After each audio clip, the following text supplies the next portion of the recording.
Reka ntangire ngusuhuza nkwifuriza igitondo ciza wowe bukeye ndetse nawe bugorobye, nkwifuriza umugoroba mwiza bivanye n'aho uherereye. Amahoro y'Imana akomeze abane nawe muri gahunda zawe zose murimo. Ndishimiye ko subscribe kuri Ineza Live TV, uri umuntu w'agaciro kandi uri umuntu w'ingenzi. Wahisemo neza cyane kuza kwifatanya natwe muri uyu muryango mugari. Reka dutangire duhayiza mpore abantu bapfushije ababo, babuze ababo ndetse n'abafite abarwayi mu bitaro, namwe mwihangane mukomere cyane, Imana ibasure muve aho ngaho muri, kandi namwe mwagize ibyago mwihangane. Twagiye tubona amatangazo menshi ku mbuga zitandukanye abikamenyesha abantu bapfushije ababo, ababuze ababo, abumva ururimi tuvuga mwese muri mu bihe bigoye, muri mu bihe bibaremereye, mwihangane kandi mukomere cyane. Ihumure ritangwa n'Imana ribagereho, ihumure rya Yesu ribagereho. Abanyafurika, Abanyaziya, Abanyaburayi n'Abanyamerika, namwe turabasuhuje kandi turanabegereje amadobo hejuru, intare za Sarambwe. Umuryango wa M23 afite turwaneho, namwe turabasuhuje cyane, ngo Imana ikomeze ibishimire. Ni ukuvuga ngo iyi record njyewe nayumvishije ngira ubwoba, iyi record nayumvishije ngira ubwoba, ariko se birakwiye ko abana bazira amakosa y'ababyeyi babo? Icyo ni kimwe nase nkuramo muri record y'umwana w'uyu mugabo numvishije. Kigira kabiri, rimwe ipfunwe cyangwa se amafuti y'amakosa y'ababyeyi, hari igihe twebwe dutera ipfunwe, hari igihe twebwe atugiraho ingaruka. Kavuga kwa runaka n'ukwa runaka iwabo, ariko mbere nageza numva n'ubundi ibintu by'abanyamurenge bya kera byari byiza, ariko n'ubu nyine usibye ko bigihari kandi ni umuco mwiza pe, ni ibintu byiza rwose. N'undi wese yoza akenera kumenya amakuru yabyo. Uwo mwana ni uwo kwa nde, ni mwene nde, ibintu nk'ibyo ngibyo. Ukabyiga byose ukabimenya, ukavuza ngo uyu muntu ameze ate, imico yiwe, ibisekuruza byibuze bingahe bibiri, byari bimeze bite, ibintu nk'ibyo byari byiza. Ariko ubu nyine kubera ko twageze mu mishasha, ntawe ukibyitaho ngo abaze cyane, ni ukuvuga gusa ngo ni uwo kwa runaka, umurara we ni uyu nguyu. Sitori ikabirangiriye aho ngaho, twarabanye ni abantu bazima bagira imico myiza, ni uko nguko nyine amakuru akarangirira aho ngaho. Ariko isuku igira isoko, niko baza bavuga, ngira ngo isuku igira isoko, kandi kurya nta kintu gishakiza cyangwa citumbukiza, kiba gifite kurya aho kiva hagera muri hangahe. Hari umugabo twigeze kuganira arambwira ngo sekuruza yigeze arwara igifu, sekuru ntiyakirwara, ise ntiyakirwara, ariko we kiramufata. Urumva rero nimba twabyita ngo ni ya karande, sinzi uko twabyita, ariko ubyita uko nguko nyine, nimba ari ya karande simbizi. Ni ukuvuga ngo iyi record y'umwana yumvishije mugirira nk'imbabazi, ndakeka wenda namwe mwayumvishije. Aha yavuga ngo shanga uyu papa njyewe rwose sigaye ngira ipfunwe ryo kwitwa umwana we kubera ibintu yakoze, kubera ibintu social media yose yamwatatse ibintu yayimuvugaho, kandi kuko bihari. Rero mu by'ukuri sinzi nimba byari bikwiye cyangwa nimba ari byo, ariko kurya nyine uwawe aba ari uwawe.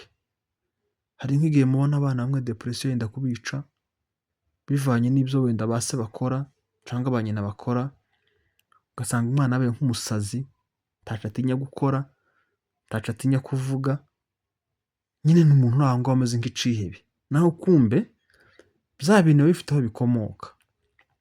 Iyi record y'umwana yandijije pe, nayitegera numva ndababaye, mugirira nk'impuhwe pe, ndavuga nti se kubera ko umwana noneho ahatinya no kugera mu bandi, kuko karagera mu bandi bakanyurana inzara ngo dore ngo kwa runaka, ibintu nk'ibyo ngibyo, kandi ntaho wabihungira. Byabaye nyine, ihangane uhangane nabyo, ugendane nabyo, ni igikomere ariko kizokira nubwo kizotinda.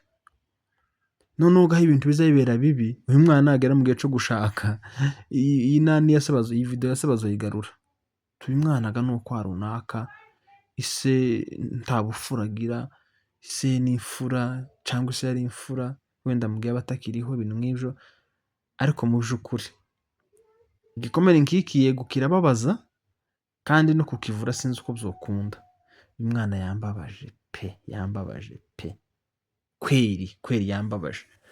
Hari n'igihe ababyeyi bazamenya amakuru y'abana babo nk'abantu bakuru b'abasaza, depression ikababana nyinshi, isukari igapanda, mukaba mwumva ngo umutima wamwishe kubera nyine gutekereza cyane, kubera amawazo menshi y'ibyo yumvise ku mwana we cyangwa y'ibyo abonye ku mwana we. Noneho ibyo ngibyo rero ntibikiri mu bana, tuba tubibona mu bana ko turabibona ahubwo muri base abantu bakuru nibo bari gutera abana babo ipfunwe, nibo bari kugayisha abana.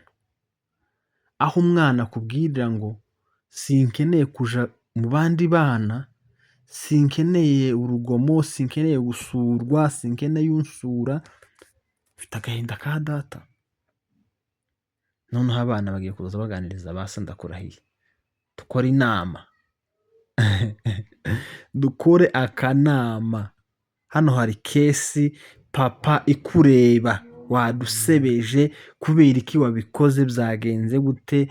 Ni ngo satani, se satani hari wahuye nayo? Niko abantu bose bazavuge bakoze icaha, cyangwa se iyo baguye mu kintu nyine nk'iki ngiki ngo ni satani wanshutse, ngo ni satani wanyoheje. Kandi ngo aho bera gito satani aza gushuka muri kumwe, wamara kugikora wenyine akaguta hanze. Ni ibintu bibabaje cyane. Rero reka nihanganisha uyu mwana watanze audio ayiherezo yahaye nawe akayisharinga, kwihangana, gukomera, ni gito yego, niso nta kundi wabigenza, kandi amaraso ni ikintu gikomeye cyane, ni ikintu nyine cyamubayeho. Ihangane nyine nta kundi, uhangane nabyo, ariko ntibizama bikutera kwigunga, wumve gukina n'abandi ngo bivuyemo, wumve kuvugana n'abandi bivuyemo. Oya, komera nyine ube umugabo, uzaba umugabo wenda urwanye kino gihanga ciwe, urebe ko bizarangira. Niko nakubwira, ni ugukomera cyane, kubera ko birababaje kandi biragayitse, si na byiza habe na bukeya, ariko wihangane nyine urwane nabyo. Ndabizi uraremerewe muri ibi bihurimo, ndabizi urababaye cyane, ariko ukomere cyane pe. Niyo magambo nokubwira yonyine, naho ibyabaye byarabaye, nta kundi wabigenza, ubyakire kandi wige kubana nabyo. Umusaza yarakosheje yego, ariko nta kundi wabigenza, nta bushobozi ufite ngo usubize igihe inyuma. Ibi ngibi biba ari inzozi. Wihangane cyane kandi ukomere. Hanyuma ibindi rero, zino za telefone zacu dukoresha, dufite buno busirimu tubamo, bino bintu byadutse, mubyirinde kandi cyane. Nizo ngoma kuvuga ati hari igihe bazagutumaho umuntu akakwangiza, wowe uzi ngo ni inshuti. Hari akantu nabonye karansetsa, ngo amenyo asekera inka ngo ni nayirya. Iyo umuntu ari guseka ubona rwose asa neza, yabaye mwiza, ameze neza, na ya nka nyine kabona ko umushumba yayisekeye, ariko niwe uzi uyibaga, ya menyo yarimo ayisekera abona ko ari meza, akayirya. Nta bantu babi babaho, nta n'abantu beza babaho, ariko buri muntu wese no gucunga izamu ryiwe neza, akareka kugenda yasamye, akareka kugenda atazi ko turi mu bihe bibi, bya bihe Pawulo yavuze. Yaravuze ngo mu minsi y'imperuka ngo hazaba abahanuzi b'ibinyoma, ngo habeho n'abantu biyitirira izina ry'Imana, ngo ariko ibyo bakora bidasa n'ibyo babamo. Ibyo ukora ntibisa n'imbuto wera. Telefone ni nziza, ifasha abantu kuvugana n'ababo bari kure, tukaramukanya, tugahana amafoto, tukavugana kuri video call, warabyibushe, warananutse, byagenze bite, ibintu nk'ibyo ngibyo. Ariko telefone si zo gufata video nk'iyi ngiyi twagaye ngo uyihereze umuntu, cyangwa se muvugana uhaya ufata video nk'iyi ngiyi.